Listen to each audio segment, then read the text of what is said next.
Tonight's the night. And it's going to happen again and again. Has to happen. This is Dexter Morgan. By day, a blood spatter analyst for Miami Metro Police. Methodical, well-liked, unremarkable in exactly the way he's worked hard to be. By night, a serial killer, one who only targets other killers, operating under a strict set of rules taught to him by his adoptive father. For 8 seasons, Dexter asks a deceptively simple question. Is a monster who follows a code actually different from a monster who doesn't? The answer the show gives is more unsettling than it first appears. Just like me. Empty inside.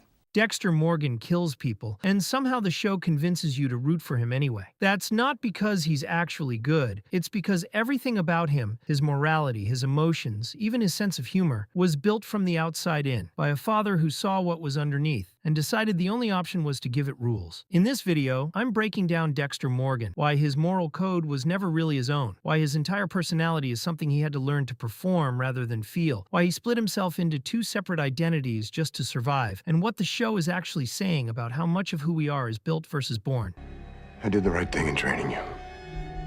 Harry's code, the rules that govern who Dexter is and isn't allowed to kill, isn't something Dexter arrives at through his own moral reasoning. It's handed to him, fully formed, by his adoptive father, specifically because Harry recognizes early that Dexter isn't developing a conscience the way other children do. This is worth taking seriously as a psychological detail, rather than just a plot device. Harry doesn't teach Dexter right from wrong in the way most parents do, through modeling empathy and consequence. He teaches him a rule system, because he's concluded that empathy itself isn't available to build on. This distinction matters. Most people's morality develops through internalized experience. You feel guilt, you notice someone else's pain, and over time those feelings calcify into values you describe as your own. Dexter's code operates more like external scaffolding, a structure imposed because the internal machinery it would normally rest on was never going to develop on its own. He follows the code with real discipline and at times apparent conviction. But following rules faithfully isn't the same as having generated them from a felt sense of right and wrong, and the show is quietly aware of that difference even when Dexter himself doesn't seem to be.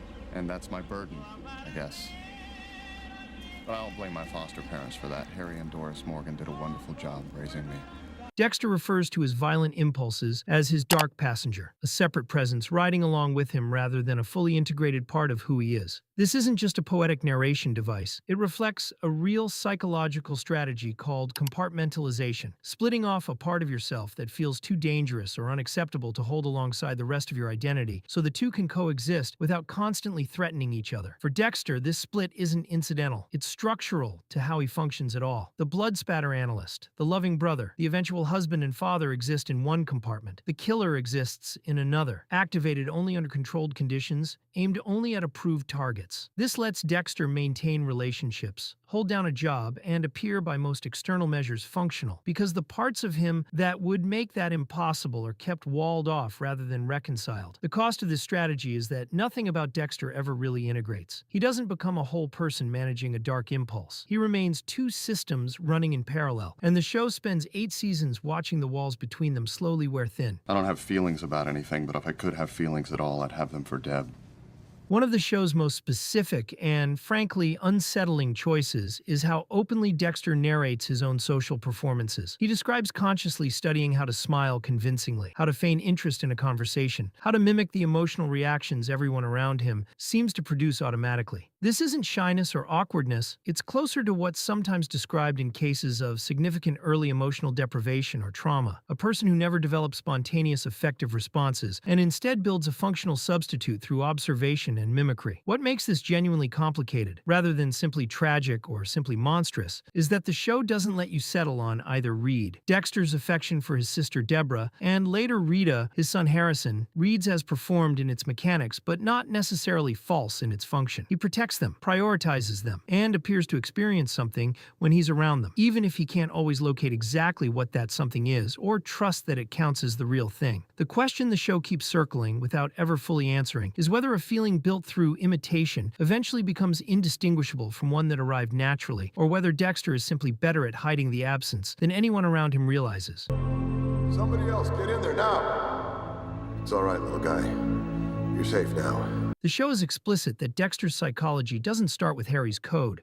It starts earlier, with Dexter as a toddler witnessing his mother's murder and being left for days in a shipping container surrounded by her remains before he's found. Harry's rules arrive later as an attempt to manage something that was already forming, not as the origin of Dexter's condition. This detail complicates any simple reading of Dexter as a man who chose to become who he is, or even one who was simply raised badly. He's presented as shaped by an atrocity that happened to him before he had any language for it, layered under a code imposed by a father doing his best with a child he didn't fully understand, and in his own way, was somewhat afraid of. Neither nature nor nurture gets to fully claim Dexter in the show's own framing. He's the product of both, tangled together so completely that even Dexter, given 8 seasons to investigate his own psychology, never manages to fully separate the trauma from the temperament, from the training. That may be the most honest thing the show ever suggests, that the question of what made him this way might not have a clean answer for him or for anyone. But I have to play the game.